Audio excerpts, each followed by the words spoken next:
I start every conversation with a new student in my practice this way.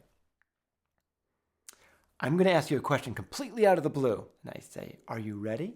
And they say, yes. And I'll say, have you ever heard of a shooting star before? And almost all kids, frankly, all kids I've ever met, all say, yeah, I've heard of a shooting star. And then I quickly say, a shooting star isn't actually a star, because you want to preempt any possible mistake a student might make, because a student might think that a shooting star is actually a star.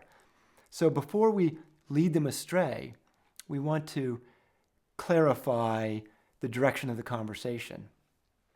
Now, most kids will say, oh, I know that. I know a shooting star isn't really a star. And I'll say, oh, that's great.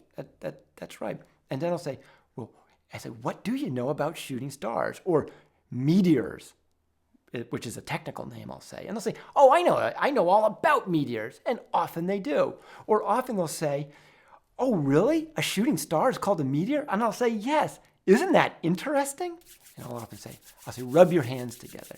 And they'll start going like this. I say, good. I say, faster. And they'll go faster. And they'll say, what do you feel?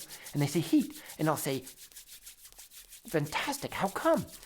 And it's amazing. So many children know, even very young children, they know the word friction. Sometimes I'll say, I don't know. I don't know why I feel.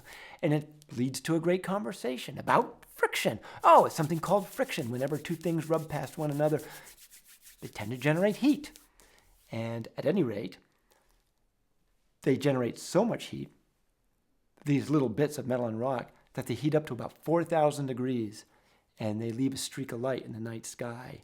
And it looks like a star, but it's not a star at all. It's these little bits of metal and rock. Almost always, a shooting star will burn up in the night sky. But every now and then, it's very, very rare, every now and then a shooting star will actually land on the earth. And it's very, very rare, but occasionally someone will actually find one. And it so happens, I have one here. And I show them my shooting star, my meteorite. And they go like that. And I hand it to them, and they take it. And it's a wonderful moment because it creates the connection that we need to then have a conversation.